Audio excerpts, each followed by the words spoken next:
K സുധാകരനോട് ഹൈക്കമാൻഡിലെ മുതിർന്ന നേതാക്കൾ പറഞ്ഞിരിക്കുന്നത് എന്താ? താങ്കൾ തന്നെ ആരോഗ്യത്തെക്കുറിച്ച് ആലോചിച്ചൊരു തീരുമാനമെടുക്കണം എന്നാണ്. അതായത് കെ സുധാകരൻ ഒരു ഡീസന്റ് എക്സിറ്റ് കൊടുക്കാൻ ഹൈക്കമാൻഡ് തീരുമാനിച്ചു. ഞാൻ പോകില്ല.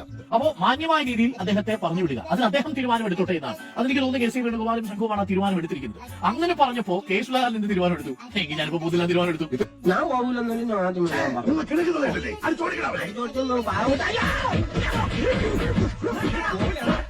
ഒരു ഗുണ്ട തല്ലുന്നതിനൊക്കെ ഒരു അതിലുണ്ട്. ഇതിലെ പഞ്ചായത്ത് പട്ടികൾക്ക് എല്ലാം കഷണം കിട്ടിയമാതിരി ഒരു വെച്ചല്ല കാണിച്ച് പറിക്കുന്നത്. നാളെ വലിയ നിനക്കൊക്കെ ധൈര്യം ഉണ്ടെങ്കിൽ ഒറ്റയ്ക്കൊറ്റയ്ക്ക് വരാം.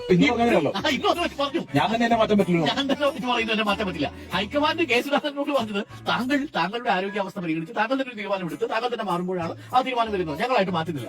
അത് കെ സുധാകരന്റെ അവസരമാക്കി എടുക്കുകയും ഞാൻ മാറുന്നില്ല എന്ന് തീരുമാനം എടുക്കുകയും എന്നെ മാറ്റേണ്ട ആവശ്യമില്ല എന്ന് സ്വയം തീരുമാനത്തിലെത്തുകയും ചെയ്തു. ഒരുപക്ഷെ അടുത്ത കാലത്ത് കെ സുധാകരൻ ഇൻഡിപെൻഡന്റ് ആയിട്ട് എടുത്തൊരു തീരുമാനമാണത്. ഞാൻ ഈ സ്ഥാനത്തോട് മാറുന്നില്ല. ഇത് വീണ്ടും ഹൈക്കമാൻഡിനെ വെട്ടിലാക്കി. ഇതാണ് പോയിന്റ് നമ്പർ 2. ഇതൊരു കാര്യം മറ്റേ ഐഡിയ ആയിപ്പോയി. അവിടെ നിന്നും കിട്ടി ഇവിടെ നിന്നും കിട്ടി. മനസ്സിലായി ഐഡിയ പറയില്ലേ.